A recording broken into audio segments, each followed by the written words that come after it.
So these were 4 months that were designated as temporary reprieve from that, like a truce, ceasefire. So ceasefire months were these 4 months. 3 of them came one after the other and one by itself. So the one by itself is called Rajab, which is the month before Sha'ban. That's why it's called Rajab al-Fard. Rajab, the individual month, because it's the only sacred month that is isolated, doesn't have a month before it or after it. That's also a sacred month. And then the 3 that are together are Dhul Qa'dah, Dhul Hijjah, and Al-Muharram, 3 after each other. And those are the 3 months of Hajj. And that's why the tribes, to get from one end of the peninsula to another, probably would take maximum 2 months, maybe month and a half, because from Mecca to Medina by camel is about 2 weeks, 10 days. So from one end to the next, you could probably make it by caravan from one place to the next within a month or so. So people who wanted to make Hajj in Dhul Hijjah, they had all of Dhul Qa'dah and the first 10 days by which to get over to Mecca. But if you lived in a more outlying area, even that's not enough. This is going to be significant when we come to the end of the hadith, why that's important. Because then they would be at the mercy of whatever warring tribes were there, and they would attack caravans and they would rob them and raid them and so forth. So they said, we can't come except in this month. And one of the narrations that this month they came in was Rajab. Rajab being the month that's by itself. وَبَيْنَكَ وَبَيْنَ هَذَا الْحَيُّ مِنْ كُفَّارِ مُضَرٍ. And between us and you is this tribe of Mudar, which was the Mudar is the Quraysh was from Mudar. So Quraysh is a sub-tribe of Mudar. So it's a more general tribe. So he said, they're in our way. Every time we come through, they're going to molest us and they're going to bother us. So, we can only come during this month. So give us something, مُرْنَا بِأَمْرٍ فَصْلٍ. Give us something we could come away with, for we may not come back. And something we can tell the people when we get back to them.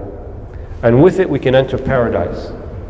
So these are Muslims, but they want something specific from the Prophet ﷺ. And they also asked him about their drinks. Remember, alcohol was kind of the national pastime in the peninsula. And it was something that was quite important to them. And so they wanted to see, can we still drink in our old vessels that we're used to? Could we drink something else? And maybe the thing will not ferment, and we can drink it anyway. This is kind of the questions they're asking. So he said, he commanded them to 4 things and he forbid them from 4 things. So first he said the Iman Billah. So believing in Allah subhanahu wa ta'ala. And that's the awwal wajib. That is the first obligation. Everything else is secondary. And everything else will have no meaning unless you have Iman of Allah subhanahu wa ta'ala. And so working on your Iman actually is quite important. Once you're Muslim, right, we say you have basic Iman. In other words, you believe in Allah subhanahu wa ta'ala and you believe in the unseen and things that the Prophet ﷺ came with. But it doesn't stop there, because now we're talking about certainty in that Iman. And the certainty, the level of certainty in the Iman can vary. Why does it vary? Because your actions betray you. So if you claim to be very certain in your Iman, but nevertheless you make a lot of slips, then that indicates at the time you slipped, you weren't that certain. Right? Going back to the hadith, one of the other hadith of the Prophet ﷺ, لا يزني الزاني وهو مؤمن لا يقتل القائل وهو مؤمن وهكذا. The one who fornicates in the act while they're doing it is not a believer. In other words, that instant where they decided to go ahead and do that, they were overcome by themselves. It's as if Iman just for that instant departed from them. Because if they're true, absolutely certain, they knew the ramifications of what they were doing, they wouldn't do that. And so on, any sin. So if you have a level of certainty, yaqeen, that prevents you from even making those type of major slips, then this is the thing you need to work on. And it's narrated on the Prophet ﷺ, he said that أَتَعَلَّمُ الْيَقِينَ that I learn certainty. I learn yaqeen. And certainty, greater certainty, is not going to come about except via two things. We're about to pray, right? And I'll tell you these two things, and after the prayer then I'll tell you more about them. Al-dhikr wal-fikr. Remembrance and contemplation. And we'll come back to it, inshallah. Jazakumullah khair.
استووا اعتدلوا وسووا صفوفكم.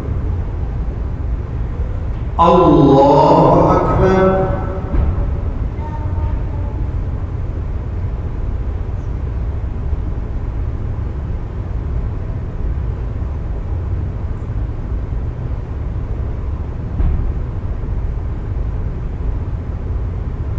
الحمد لله رب العالمين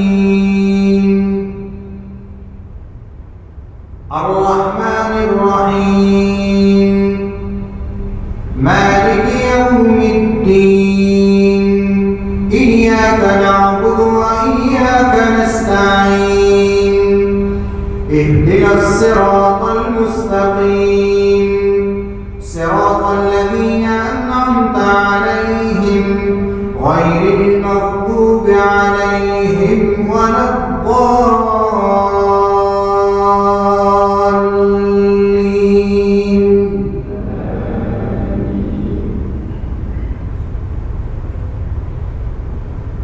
ادع إلى سبيل ربك بالحكمة والموعظة الحسنة وجادلهم بالتي هي أحسن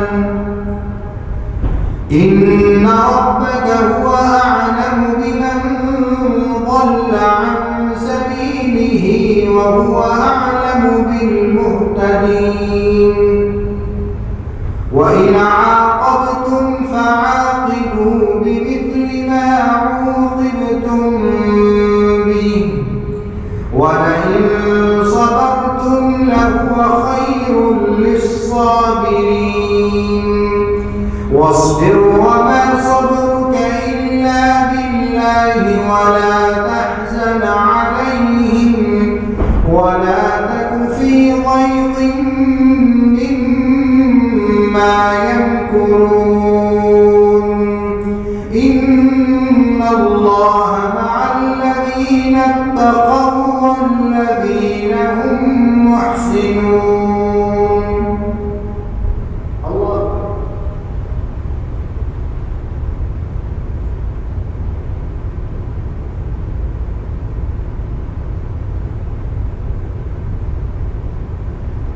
سمع الله لمن حمده. الله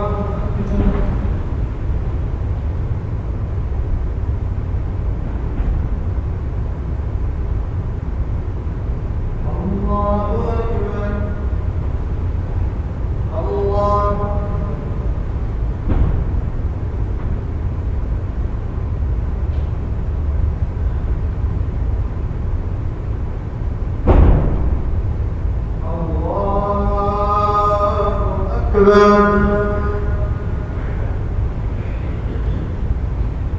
الحمد لله رب العالمين الرحمن الرحيم مالك يوم الدين إياك نعبد وإياك نستعين اهدنا الصراط المستقيم صراط الذين أنعمت عليهم غير المغضوب عليهم ولا الضالين.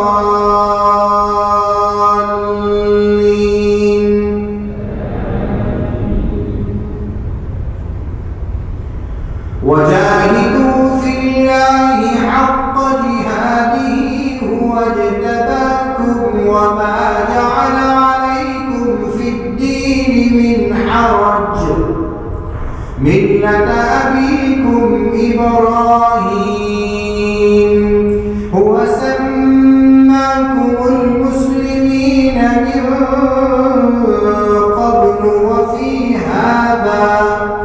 وفي هذا ليكون الرسول شهيدا عليكم وتكونوا شهداء على الناس فأقيموا الصلاة وآتوا الزكاة واعتصموا بالله هو مولاكم فنعم المولى ونعم النصير. الله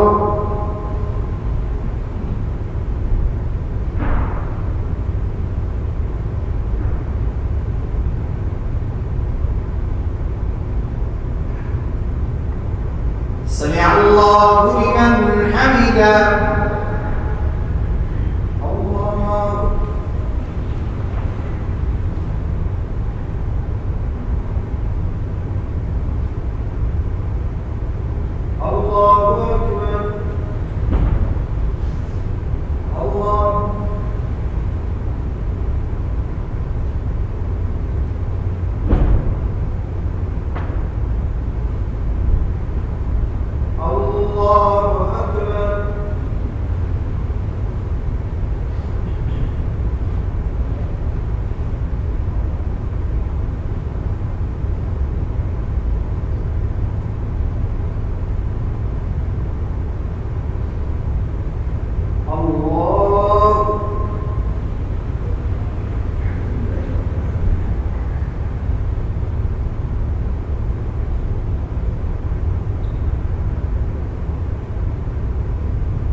سمع الله لمن حمده.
سمع الله لمن حمده.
Bismillahirrahmanirrahim. We have some important public service announcements. Prayer times. Only this Sunday, due to an event, Aisha will be at 9:15. For the regulars, Aisha will be at 9:15. Otherwise, it will be at 8:45. 8:45, Aisha, taking effect Saturday.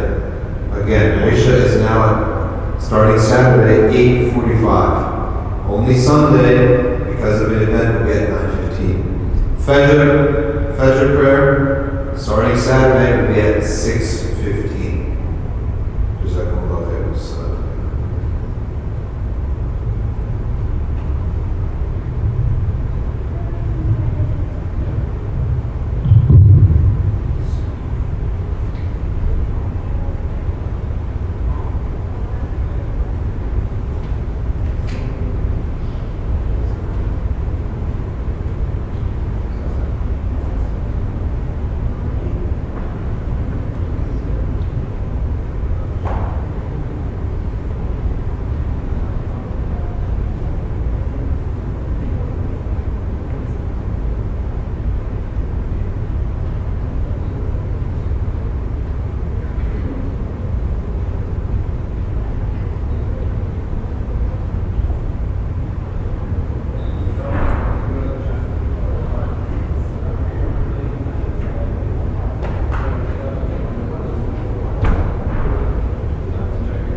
I was, put it on the shed. No, I went snow tubing today. Took an early night. How was your trip? To hear your reflections. I'm trying to talk to you.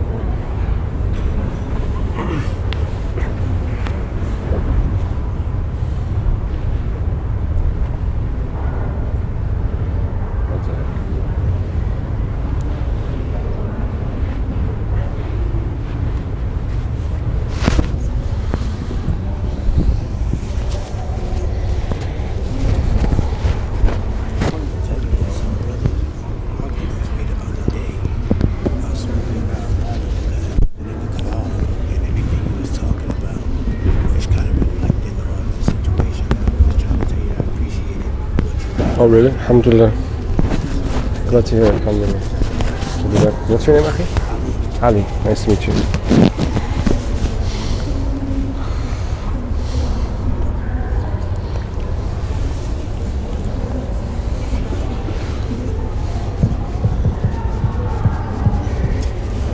Bismillah. Bismillah ar-Rahman ar-Rahim. So we're a little bit challenged with the time now. Maghrib and Isha really gives us only an hour in between. I don't want to keep you too late either. So I'm just going to try to finish this hadith and see what we're going to think about how to do it in the next coming weeks, the timings, inshallah. So we left off when we were talking about, is this the same one I was using before? Yeah. Was it this one? No, that's a bad one. So the first thing that the Prophet ﷺ ordered them to was Iman, and we said Iman, once you have the tasdeeq or the actual yes, no belief, then it's a question of building certainty in that Iman. And we mentioned that the certainty can be learned or it can be earned, that one can actually take steps to increase their certainty. And the way that the Quran describes it is there are, as we said, dhikr and fikr. What's dhikr and fikr?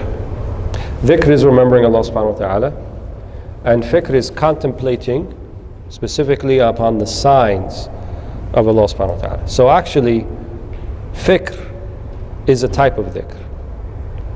And one of the prophetic hadith narrated on the Prophet ﷺ, he said that, or something along the lines, تَفَكُّرُ سَاعَةٍ خَيْرٌ مِنْ عِبَادَةِ سَنَةٍ, that even contemplating just for an instant, some moments, is better than worshipping even for a year or years. Why would that be the case? The only reason that could be true is if the fikr, the contemplation, the thinking, reflection, probably reflection is a better word, reflection upon the signs of Allah subhanahu wa ta'ala leads you to a greater certainty. So if you're doing it in that way, yes, then the tafakkuru sa'a, thinking about God for an hour or some moments, you can gain more in that than you can gain in years of ibadah. Because if your ibadah becomes just routine, right, and it's very ritualistic and routine, you're not going to get much out of it. So unless you have some tafakkur in there, it's going to be difficult for you to get a great certainty. So what is it that you think about then exactly? We said the signs, al-ayat. Which ayat? Which signs? You can think of, as we said, the signs in the Quran, and the signs in the Quran are the microcosm of the macrocosm of the creation. So they reflect the signs that are already out there in the universe. What's the universe? You have the celestial and you have the terrestrial. So the celestial is looking everything around you, thinking about the signs all around you. And they all point to Allah subhanahu wa ta'ala, this whole creation. And then the signs within you yourself. You yourself are a proof. You yourself is an indication of the divine oneness and unity if you really contemplate yourself in the way that you function, the way your mind works, the way your heart works, the way your body works.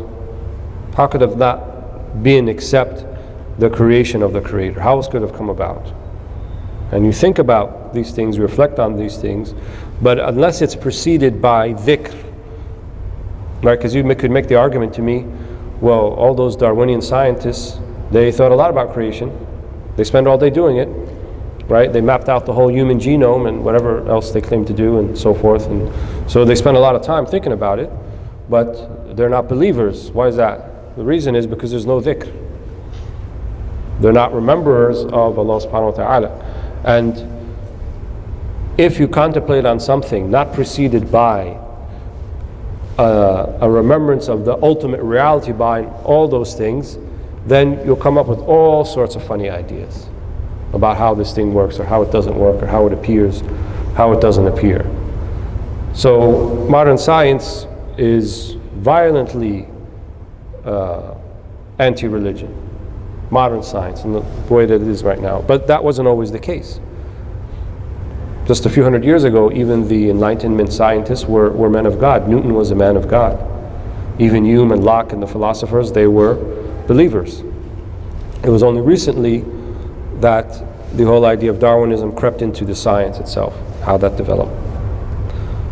But for us, when we remember Allah subhanahu wa ta'ala, we reflect upon Him and upon His signs, this will increase our certainty. And when the certainty is increased, then that should be reflected in how you act, how you deal with others, right? When you start to realize,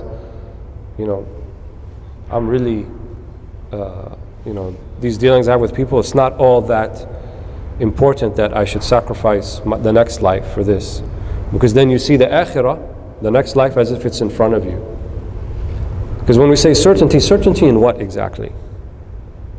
What's certain?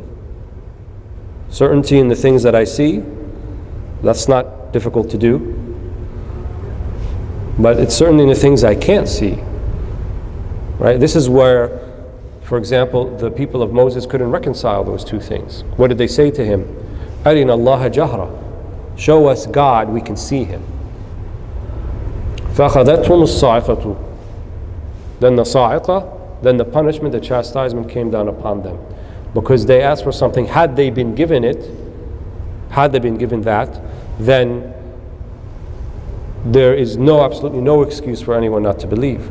Remember, these are the same people who, with their backs to the Red Sea and the Pharaoh's army on their heels, Moses throws down his staff, the sea splits, they walk in the middle, and then the Pharaonic army behind them gets enamored and gets completely covered by the sea, and they all die. Then they get on the other side and they say, Arina Allah jahra. What was that then? Is that not enough? What more do you want than seeing the sea split, a miracle performed right before you? But that's kufr, because it's not really about seeing, even if that was shown to them, they still wouldn't. Because it's not that they don't recognize the truth, they want to deny it. So the denier of the truth is where the problem is. But if you have a certainty, which is the opposite of that, which means you are upholding the truth, you believe in the truth, and you see it as truth, even though it may be outside of your realm of senses, but you know it in another way. And all of the knowers of God, they say that our knowledge of God, and even though He is from the unseen, it's more certain to us than what we see in front of us, than what we can perceive with our senses. Because what you perceive with your senses can make a mistake. People don't realize that, but you think you're seeing something, and you're not. You think you're seeing a particular situation, and you're not really seeing that thing. You're seeing something else, or what someone wants you to see. I think this is especially true in the age we live today, when we are mass consumers of directed media. What I mean by directed media is that clip you see on YouTube, or that thing that someone put on Facebook, or whatever it is. What do you think? That's just some random thing? There's a camera behind that, and there's someone who's directing what you want to see. They want you to see it the way they want you to see it. Maybe not the way it really is. But yet we take it as gospel. No, I saw the clip. He said it. That thing that everyone is talking about? No, he said that. Well, what did he say beforehand? What did he say after? What was the context of that? Where was he? How many years ago was that? Was it in the present time? None of those things the clip can tell you with certainty. All it shows you is what whoever's behind the camera and whoever edited it wants you to see. So you're getting an edited version of reality. Whereas belief in the unseen, belief in Allah subhanahu wa ta'ala and all that the Prophet sallallahu alaihi wasallam came with, there's no one editing that for you. Completely unfiltered. But when you see it, when you have the certainty of it, then it's more real to you than these directed visions that people want you to see. So he told them about Iman, most important thing. And then he asked them, do you know what Iman with Allah, Iman Billah, believing in Allah is Iman only, what that means? But they're already believers. But nevertheless they said, Allahu wa Rasuluhu a'lam, Allah and His Prophet know best. But they're Muslim, which means they might have an idea what the answer is, but they still reply in that way. Why? Because of adab. This is the etiquette. When you're dealing with someone like the Prophet ﷺ, that shows they really are Muslim. And they really have actually more than a fainting idea of what Islam is, because they understand how to speak to the Prophet ﷺ. Prophet ﷺ wasn't asking him in the sense so that he can elicit an answer, but he is getting their shahd al-himam, and he's trying to get them interested to see what he's going to say next. And it's always been, when you speak to someone, this is a lost art, I think, in our age. But when you're speaking with someone who has more to give you than you can give them, right? Like you can learn more from them than they can learn from you, then the basic thing is to kind of, you talk less and they talk more. That would be the logical thing. But we quite do the opposite. We don't have a respect for those people who are in positions, whether of knowledge, of whether they have in a position to actually benefit us in a matter with what they say, and we kind of have these talking heads going back and forth. But the maqam with the Prophet ﷺ, Allah Rasuluhu a'lam, we want to hear from you. And you can see this parable also in the Quran sometimes, when God speaks to Moses, right? And he asks him, وَمَا تِلْكَ بِيَمِينِكَ يَا مُوسَى? What is that in your right hand, Ya Musa? قَالَ هَيَ عَصَايَ. It's my cane, my staff. أَتَوَكُّ عَلَيْهَا وَشُّ بِيَا غَنَمِي وَلِيَ فِيهَا مَآرِبُ أُخْرَى. What did he say? He said, this staff, I lean on it and I use it to herd my flock, the sheep. And then Moses realized, wait, I've said too much. God is not asking me all of that so I can. Then he finishes and he says, وَلِيَ فِيهَا مَآرِبُ أُخْرَى. And he said, I have other uses for it too. And then he stopped. The Mufassirun, they said he did this because he realized the maqam with Allah is not for you to speak. It's for you to hear. It's for you to imbibe. It's for you to listen. So he stopped short and he said, well, I have other uses. And then he heard what Allah subhanahu wa ta'ala. Of course, in this scenario, what he heard from Allah, we don't know exactly how that was. We do know, however, that it was not by sound or in a manner that would happen in this life. Because Allah subhanahu wa ta'ala is qadeem, He is pre-eternal and ever-existent, and we are contingent upon, our existence is contingent existence, so the two cannot sort of occupy in the same mode, if you will, of communication like that. So how that happened exactly, we don't know. But we know there was some type of communication. That's all that we know. So when Moses said that, he realized, he stopped. لِيَ فِيهَا مَآرِبُ أُخْرَى. And then God told him, خُذْهَا وَلَا تَخَفْ. Take it and do not fear. And then this is the same staff that cast down and ate all the rest of the serpents, and the same staff that split the Red Sea. And it's said that this staff, incidentally, was preserved, and you can now actually go find it in the Topkapi Museum in Istanbul, Turkey, where the former palace residence of the Ottoman Sultan. And the Quran indicates that this taboot, that there was a taboot that preserved many of the relics of the other prophets. And one of those relics could have been the staff of Moses. Whether that actually is that one or not, Allahu A'lam, but it could be. So they said Allah and His Prophet, His Messenger know best. Then he said, Shahadatu an la ilaha illallah, testification of faith, and the prayer, and the zakah, and fasting Ramadan. Which one did he leave out? Hajj, right? He didn't mention Hajj. He mentioned something instead of Hajj, which is spoils of war, 1/5 of the spoils of war. Al-Maghnam is a spoil of war. So whatever you can collect from the enemy army that's on their person or in their possession then becomes the war booty and becomes the possession of the victorious army. So the Islamic principle is that all of that is collected, and then 1/5 of it goes back to the imam or the state or the public interest, and then the 4/5 would be distributed amongst the soldiers, the Muslim soldiers. Why did he mention that one? And he didn't mention Hajj. They offered a few reasons. Depends on what year this was. If this was in the 5th or 7th year, as some of the narrations indicate, then Hajj wasn't obligatory yet, because Hajj became obligatory in the 8th year. So it wasn't obligatory yet. So then Hajj wouldn't have been mentioned. But if Hajj was in the 9th year, then Hajj, if this delegation came in the 9th, then Hajj is obligatory. And the Prophet ﷺ nevertheless didn't mention it to them. The most likely scenario is indicated in the beginning of the hadith. Right? When I said in the beginning, this is going to be significant, which part was that? What did they say to the Prophet ﷺ when they arrived? They can only come in this sacred month, because there's this tribe in between us that will stop us.